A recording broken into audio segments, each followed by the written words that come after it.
child, one pen, one book, one teacher can change the country. जी हाँ, शब्दों से जाहिर हो ही गया होगा कि हम बात किसकी करने वाले हैं आज। नाम है मलाला यूसुफजई। उम्र मात्र 22 साल। उपलब्धि विश्व की सबसे कम उम्र की नागरिक जिन्हें मात्र 17 वर्ष की उम्र में नोबेल पुरस्कार से सम्मानित किया गया। उम्र जितनी कम है, उपलब्धियां उतनी ही अधिक और उतनी ही चौंकाने वाली भी। मलाला की साहस की कहानी जग जाहिर है, तो आज हम बात करेंगे उनकी हिम्मत, उनके विचार और दृढ़ शक्ति की, जिसने उन्हें पूरे विश्व में प्रसिद्ध बना दिया। तो पेश है उनकी जन्म, संघर्ष, उपलब्धियां और कुछ कड़वी आलोचनाओं की। पाकिस्तान के पश्चिमी इलाके में स्वात घड़ी से घिरा छोटा सा खूबसूरत शहर मिंगोरा। प्रकृति की मानो मेहर हो उस पर। पर्वत, झरने, नदियां सब इतने दिलकश, मानो वो खुदा का ही शहर हो। मलाला का जन्म और आरंभिक जीवन इसी जन्नत में गुजरा। मलाला के पिता जियाउद्दीन यूसुफजई पेशे से एक सामाजिक कार्यकर्ता और पाकिस्तान मुल्क में शिक्षा के क्षेत्र में प्रचारक और कार्यकर्ता थे और प्राइवेट स्कूलों की एक चेन चलाते थे। साथ ही साथ वह राजनीति में भी काफी दिलचस्पी लेते थे। 12 जुलाई 1997 को तौर पकई यूसुफजई की कोख से मलाला का जन्म हुआ। जियाउद्दीन के पास इतने पैसे नहीं थे कि वो हॉस्पिटल का खर्चा उठा सके, तो मलाला ने अपनी पहली सांस अपने घर में ही ली। सुन्नी मुस्लिम परिवार में जन्मी मलाला, उसके बारे में उसके अब्बा का कहना है कि जब मैंने उसे अपनी गोद में उठाया और अपनी बच्ची की आंखों में देखा तो मुझे एक अजीब सी कशिश महसूस हुई थी और मलाला को देखते ही मैं मंत्र मुग्ध हो गया था। और मैं उसी दिन समझ गया था कि कुछ तो अलग है इस बच्ची की आंखों में। मुझे आस पड़ोस से कोई भी बच्ची की जन्म की बधाई देने ना आया था, लेकिन मेरा चचेरा भाई अपने परिवार के साथ आया और मेरी बच्ची को दुआएं देकर गया। उसी दिन मैंने ही अपनी बच्ची का नाम मलाला रख दिया था। मलाला, जिसका अर्थ अफसोस या उदासीन होता है, लेकिन मेरे लिए वो अफगानिस्तान की वीरांगना मलालाई, जो कि ब्रिटिश सेना से लड़ते हुए शहीद हो गई थी, उन्हीं की तरह थी, जिसकी आंखों में संघर्ष और शांति दोनों एक साथ थे। मलाला के दादा इस नाम से खुश नहीं थे, लेकिन उनके अब्बा को तो जैसे यही एक नाम रखना था, सो रख दिया। मलाला की जन्म ने मानो उनके घर में एक अलग सा उत्साह भर दिया था। मलाला की अम्मी से ज्यादा उसकी परवरिश जियाउद्दीन ने की। जियाउद्दीन एक कवि भी थे, तो अक्सर मलाला को कविताएं सुनाया करते थे। मलाला को उनका संदर्भ भी नहीं पता होता था, लेकिन फिर भी वो बचपन से काफी ध्यान से कविताएं सुना करती थी। मलाला के अब्बा उसे जानी कहकर बुलाते थे। मलाला के 2 साल के बाद फिर से घर में किलकारी गूंजी और मलाला के भाई का जन्म हुआ, जिसका नाम था खुशहाल। मलाला अपने अब्बू से सबसे करीब रही और खुशहाल अपनी माँ की आंखों का तारा। घर में खुशियों की लहर थी। मलाला की अम्मी खुशहाल के जन्म से बेहद खुश थी और उनकी हर जिद पूरी करती।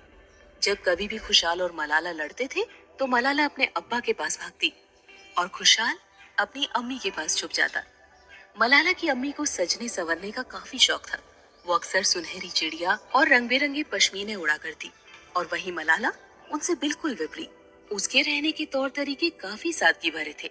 मलाला अक्सर अपने छत पर बैठकर पहाड़ों के रूप को बदलता देखा करती थी। किस तरह से मौसम के मिजाज के साथ साथ पहाड़ भी अपनी रूपरेखा बदल लेते हैं। मलाला बचपन से काफी शांत रहती थी, बोलती कम थी और महसूस ज्यादा करती थी। 5 साल बाद घर में एक और नन्हा मेहमान आया और मलाला के छोटे भाई अतल का जन्म हुआ। जियाउद्दीन को अब अपना परिवार पूरा लगने लगा था। मिंगोरा में एक अच्छा नाम भी था और रुतबा भी। मलाला को बचपन से ही अब्बा बेनजीर भुट्टो और मोहम्मद अली जिन्ना के बारे में बताया करते थे। मलाला भी अपने अब्बा के साथ रात भर जागकर सब बातों को गहनता से सुना करती थी। जियाउद्दीन बताते थे कि किस तरह से पाकिस्तान जैसे मुल्क में, जहां औरत को पर्दे में रखा जाता है, वहां किस तरह से बेनजीर ने देश संभाला। मलाला अपने भाइयों और 2 चूजों के साथ खेला करती थी। उसे पता था जिस शहर में वो पल बढ़ रही है, कुछ वक्त के बाद उसे 4 दीवारी में बंद रहकर घर का काम व चूल्हा चौका देखना पड़ेगा और अपने भाइयों की खिदमत करनी पड़ेगी। उस इलाके में तो औरतों को अकेले निकलना भी वाजिब न था। घर से बाहर निकलो तो कोई न कोई मर्द साथ जरूर होना चाहिए, भले वो छोटा हो या बड़ा। पर मलाला के अब्बा ने तो कह दिया था, मेरी जानी तो एक आजाद पंछी है, इसकी उड़ान को ना कोई रोक सकता है, ना कोई रोकेगा।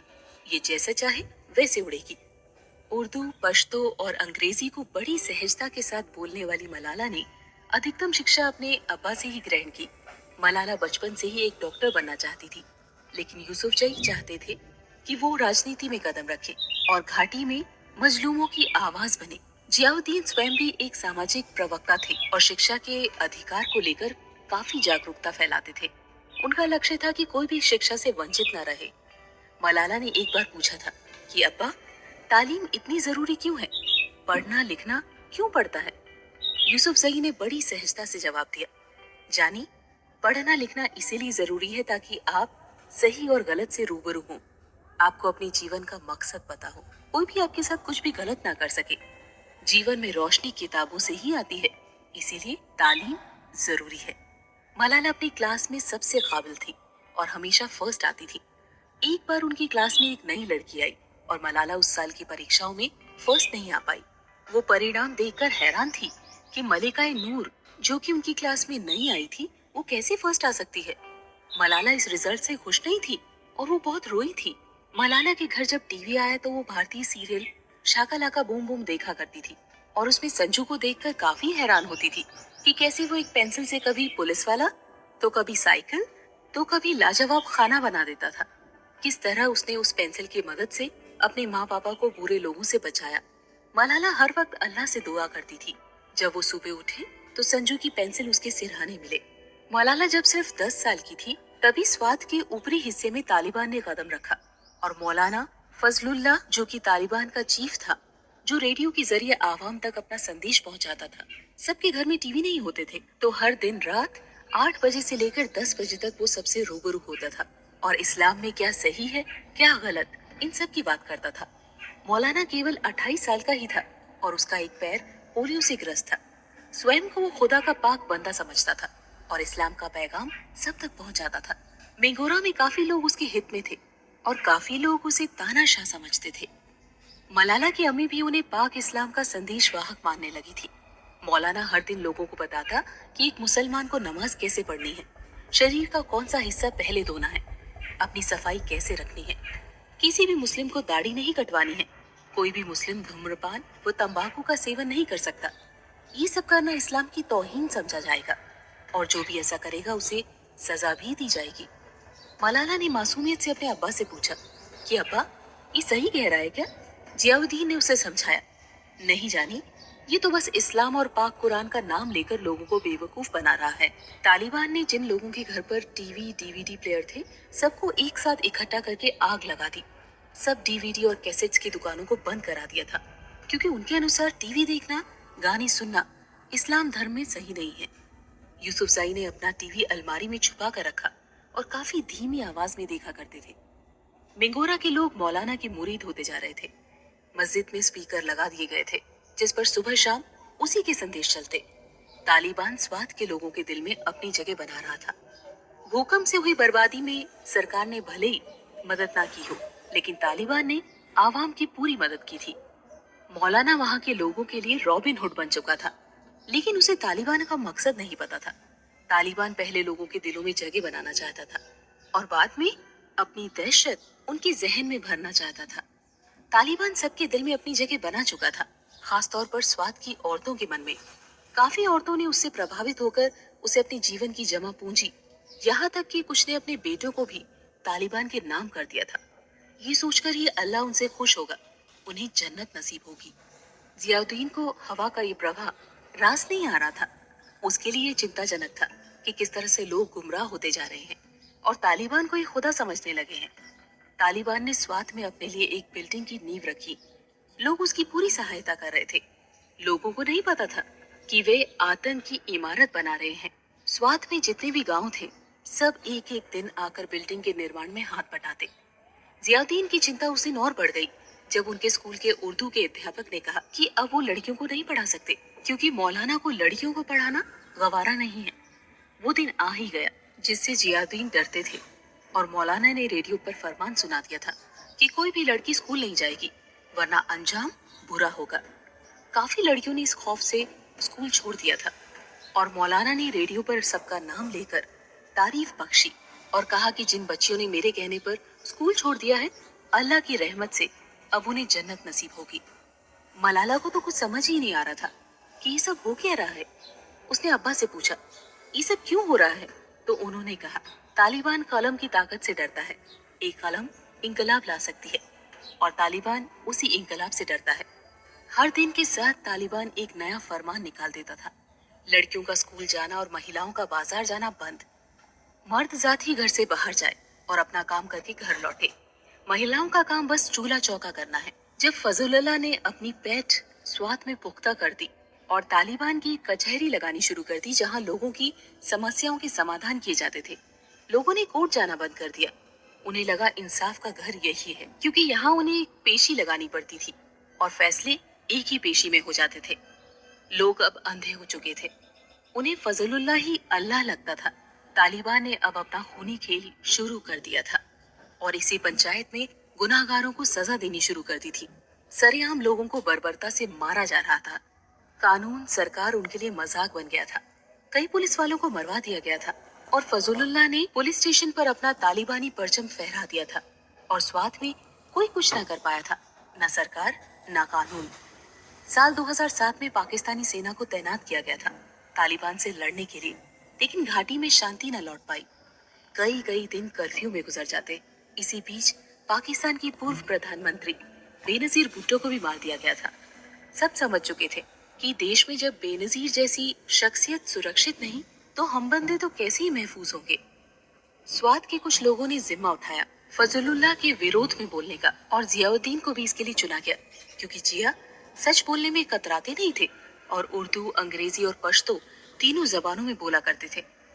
मलाला ने अबू से पूछा कि आपको अभी डर नहीं लगता?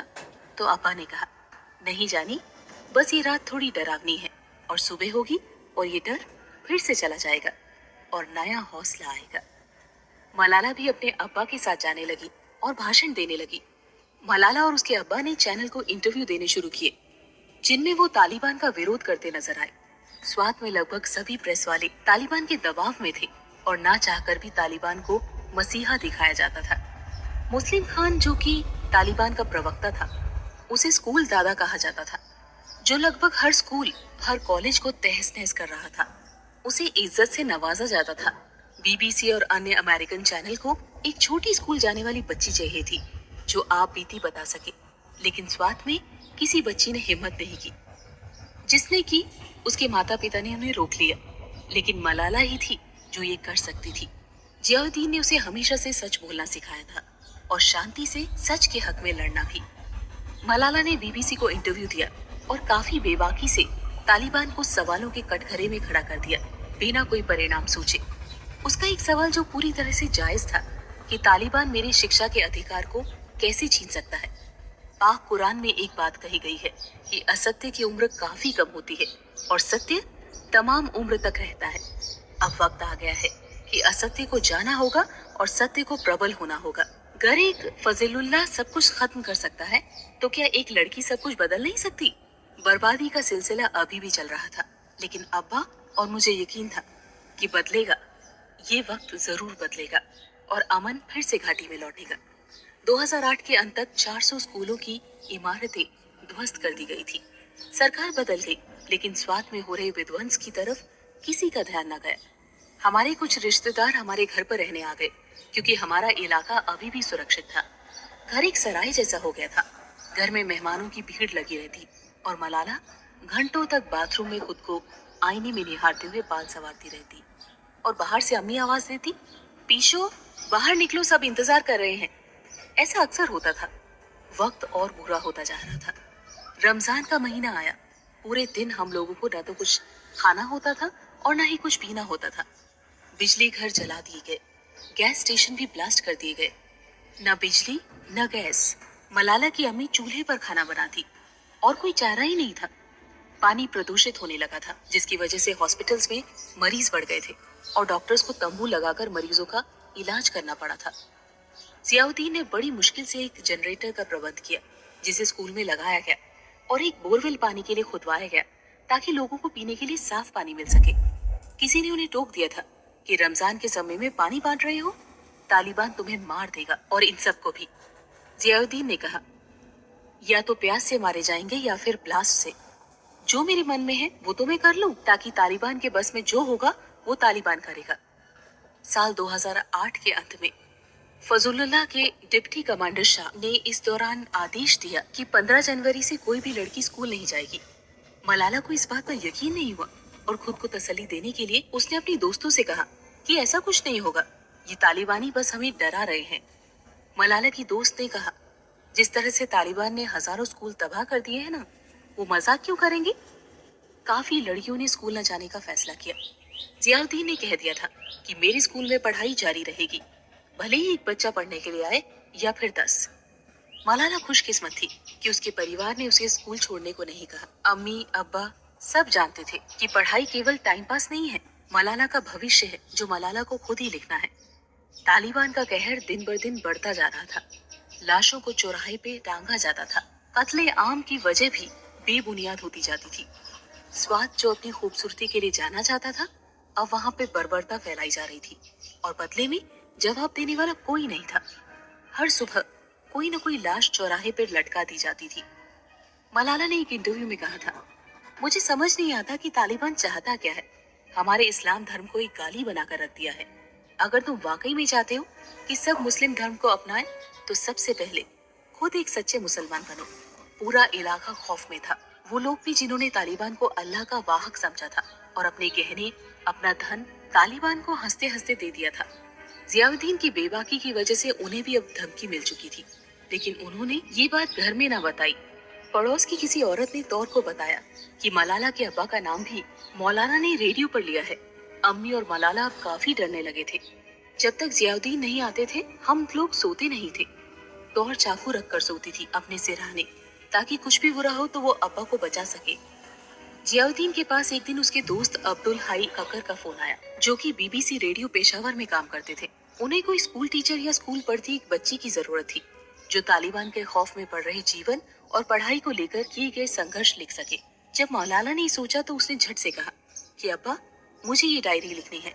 मैं लिखूंगी कि किस तरह से पाक कुरान में ये साफ साफ लिखा गया है कि हर बच्चे को तालीम लेने का हक है और तालिबान जैसे शैतान हमें इस अधिकार से वंचित नहीं रख सकते।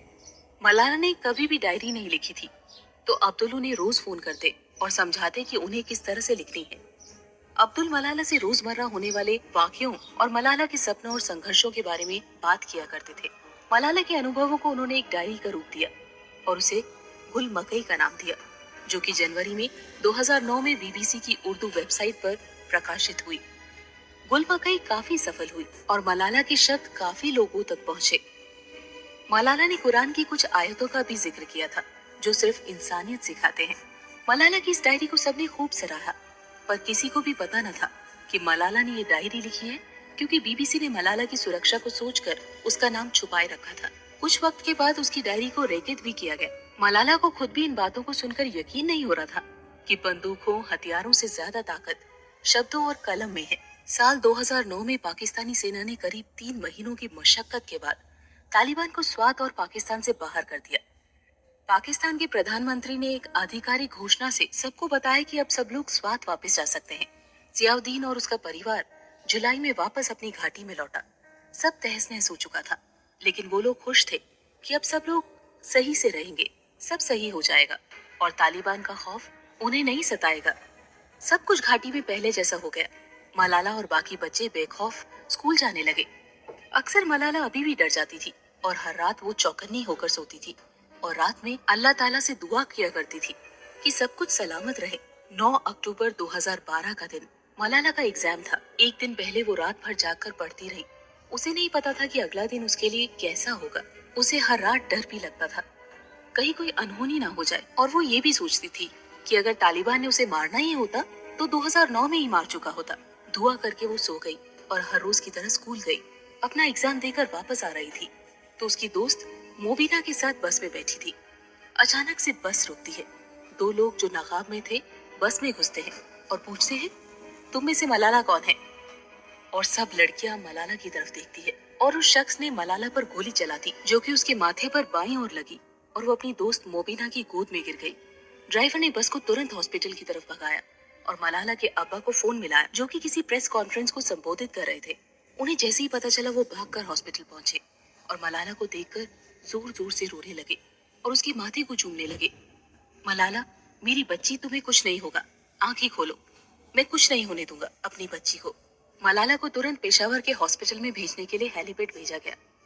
देश विदेश के मीडिया रिपोर्टर हॉस्पिटल के बाहर जमावड़ा लगाए थे। जब सरकार पर भी दबाव बनने लगा और सरकार मदद के लिए साथ आई और जियाउद्दीन को इलाज के लिए पैसे भी दिए। हॉस्पिटल के गेट से हेलीपैड तक जाने में जियाउद्दीन काफी डर रहे थे कि कहीं तालिबानी फिर से हमला न कर दे। हालांकि वो एम्बुलेंस वैन में थे। जियाउद्दीन की सांस अटकी हुई थी। जैसे तैसे वो हेलीपैड में पहुंचे और वहां से पेशावर के हॉस्पिटल, वहां से डॉक्टर्स ने तुरंत अपना काम शुरू कर दिया और 9 घंटे के ऑपरेशन के बाद गोली को शरीर से निकाला गया। लेकिन खतरा अभी भी टला नहीं था। मलाला अब पूरे विश्व की बेटी बन चुकी थी। हर कोई उसके लिए दुआ कर रहा था। बाहर के देश मलाला का इलाज करने का बीड़ा उठाना चाहते थे और डॉक्टरों को भी यही राय मिली थी कि मलाला को किसी और अच्छे हॉस्पिटल भेजा जाए। मलाला को बर्मिंघम हॉस्पिटल भेजने का फैसला किया गया। मलाला को 16 अक्टूबर को होश आया और सबसे पहले वो अपने अब्बा को याद करती है, जो कि उसे आसपास नहीं दिखते। उसे इतना तो समझ आ गया था कि वो अपने देश में तो नहीं है। उसने बोलने की कोशिश की, लेकिन वो बोल नहीं पा रही थी। उसे लिखने के लिए कागज और कलम दिया गया, लेकिन वो लिख भी नहीं पा रही थी। वो अपने अब्बा का नंबर लिखना चाह रही थी।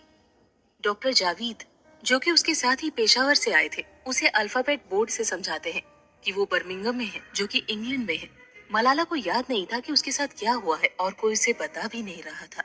धीरे धीरे मलाला की तबीयत बेहतर हो रही थी और डॉक्टर जावीद के फोन से वो अपने अम्मी अब्बा से बात करती और हमेशा पूछती कि अब्बा, आप कब आएंगे। हर दिन मलाला के जहन में नए नए सवाल आते। उसे कभी लगता कि उसके हॉस्पिटल का बिल कौन देगा। उसके अब्बा के पास तो पैसे ही नहीं थे। शायद इसीलिए वो अब तक आ भी नहीं पाए होंगे। उसके चेहरे का बायां हिस्सा ठीक से काम नहीं कर रहा था। उसकी बाईं आंख से उसे धुंधला लगता था। जनवरी 2013 को मलाला को हॉस्पिटल डिस्चार्ज मिल गया था और वो अब बाहर जा सकती थी। पूरी दुनिया से मलाला के लिए ग्रीटिंग्स और गिफ्ट्स आए थे। बेनजीर के बेटे बिलावल ने उनकी इस्तेमाल की हुई शॉल भेजी, जिसे देखकर मलाला बहुत ज्यादा खुश हो गई थी। मलाला का पूरा परिवार अब बर्मिंघम में रहने लगा था और स्वाद कभी वापस नहीं गए। मलाला समझ चुकी थी कि उसके साथ पूरा विश्व है, लेकिन उसके अम्मी अब्बा अभी भी डरते थे कि कहीं फिर से उनकी बच्ची को कुछ हो न जाए। संघर्षों की धूप अब छट चुकी थी। अब मलाला की उपलब्धियों का दौर शुरू हुआ और 12 जुलाई 2013 मलाला का 16वां जन्मदिन और यूएन ने इस दिन को मलाला डे के रूप में घोषित किया। एक एक करके मलाला की झोली अब उपलब्धियों से भरती जा रही थी। दरअसल झोली छोटी थी और इनायतें ज्यादा। मलाला को विश्व का यूथ आइकन बनाया गया था। विश्व के हर युवा के लिए वो एक प्रेरणा बन चुकी थी। उसने साबित कर दिया था कि वाकई में उसने एक पूरा युद्ध केवल शांत रहकर जीत लिया था। अक्टूबर 2013 में मलाला की biography I am Malala publish हुई। एक एक कदम बढ़ाकर मलाला यूं ही आगे बढ़ती गई और सबको अपने हक के लिए लड़ना सिखाती गई। 2014 वो साल जब मलाला को सबसे बड़े अवार्ड से सम्मानित किया गया। मात्र 17 साल की उम्र में मलाला को नोबेल पुरस्कार से सम्मानित किया गया। वे नोबेल पाने वाली विश्व की सबसे कम उम्र की शख्सियत बन गई। कुछ लोग इसके विरोध में भी आए थे, पर सबको अपनी आवाज उठाने का हक है। मलाला को इसके बाद काफी सवालों का सामना भी करना पड़ा, जो उसने कभी सोचे भी नहीं थे। जैसे कि उसके अपने मुल्क के कुछ लोगों ने उसे CIA का एजेंट कह दिया था। जो लोग औरत को आवाज उठाता सोच भी नहीं सकते थे, वो मलाला को नफरत की निगाहों से देखते थे। तो कुछ लोगों ने उसे आदर्श भी बताया था। साल 2015 में पाकिस्तान के सभी प्राइवेट स्कूलों में आई एम मलाला को बैन कर दिया गया था। पाकिस्तान को लगता है कि महिलाओं की शिक्षा के अधिकार की आड़ में इस किताब के जरिए मलाला ने पाकिस्तान की आर्मी को सवालों के घेरे में खड़ा कर दिया है और जियाउद्दीन को उन्होंने गद्दार और एजेंट बताया। मलाला को अपने ही मुल्क में इस्लाम विरोधी और देशद्रोही जैसे नामों से बुलाया गया, लेकिन मलाला ने इन सब पर ध्यान न दिया, आगे बढ़ती रही। मलाला ने अपनी पढ़ाई बर्मिंघम से की और अभी ऑक्सफोर्ड यूनिवर्सिटी में पढ़ाई कर रही है। 29 मार्च 2018 को मलाला ने अपने वतन में फिर से कदम रखा और इस बार बेखौफ होकर कदम रखा। यही उनका सपना था कि वो अपने वतन बेखौफ आना चाहती थी। मलाला पाकिस्तान के प्रधानमंत्री शाहिद अब्बासी से मिली और 30 मार्च को पाकिस्तान में I am not Malala day मनाया गया। मलाला ने शिक्षा के अधिकार को लेकर भाषण दिया और गर्व से कहा कि मुझे अपने धर्म पर और पाकिस्तानी होने पर गर्व है। आलोचनाएं कभी कहाँ किसी का साथ छोड़ती है, तो मलाला के साथ भी ऐसा ही हुआ। आलोचनाएं साथ ही साथ चल रही थी। मलाला को जहाँ काफी प्यार मिल रहा था, वहीं उसे कुछ शिकायतें और आलोचना का भी शिकार होना पड़ा। 2019 में मलाला कश्मीर दौरे पर गई और उन्होंने वहाँ रह रहे मुस्लिमों को लेकर चिंता जताई और एक ट्वीट कर दी थी कि मलाला एक कश्मीरी लड़की से मिली जो 12 अगस्त को अपनी परीक्षा देने नहीं जा सकी। मलाला ने लिखा था कि वो रह रहे मुसलमानों को लेकर चिंतित है। मलाला के इस ट्वीट की कड़ी निंदा भी हुई और कुछ लोगों ने उनके ट्वीट पर प्रतिक्रिया करते हुए कहा कि 12 अगस्त तो पूरे देश में छुट्टी थी, तो वो बच्ची कैसे स्कूल जा सकती थी। तो किसी ने उनसे साफ शब्दों में कहा कि आप क्या चाहती हैं कि कश्मीर पाकिस्तान को दे दिया जाए, वही पाकिस्तान जहां आपको शिक्षा की लड़ाई के लिए गोली खानी पड़ी थी। और आप खुद ही जब उस पाकिस्तान में वापस नहीं लौटी तो भारत को भी मत बताइए कि क्या करना चाहिए। उन पर इल्जाम है कि वो कभी पाकिस्तान में रह रहे हिंदू अल्पसंख्यकों के हित में क्यों नहीं बोलती। नम्रता चांदनी जो कि हिंदू थी, उनका पाकिस्तान के सिंध में बर्बरता से खून कर दिया गया था, तो मलाला ने उसके लिए आवाज क्यों नहीं उठाई। मलाला आज एक बहुत बड़ी शख्सियत है। अगर किसी शख्स के साथ पूरा विश्व हो तो बदलाव ला सकते हैं, तो मलाला को इस्लाम धर्म में जो गलत है उन पर क्यों नहीं बोलना चाहिए। बाल विवाह, निकाह, हलाला जैसी कुरीतियों को खत्म करने का या बदलने की बात कभी क्यों नहीं सोची। इसीलिए उन्हें कहा जाता है कि वो अपने धर्म को श्रेष्ठ और बाकी धर्मों में कमियां बताती है। ये सब लोगों के विचार है और संपूर्ण विश्व में लोग स्वतंत्र हैं अपने विचारों को रखने के लिए। मलाला ने कभी इन सवालों के जवाब नहीं दिए। महिलाओं की पढ़ाई को लेकर वो आज भी अग्रसर है और उनकी संस्था मलाला फंड, जो कि समाज में महिलाओं की शिक्षा और सुरक्षा को लेकर कार्यरत है, और शायद उनका मकसद है और उनका सपना शायद यही था जिसमें वो सफल साबित हुई। उन्होंने साबित कर दिया कि वाकई one child, one pen, one book, one teacher can actually change the country.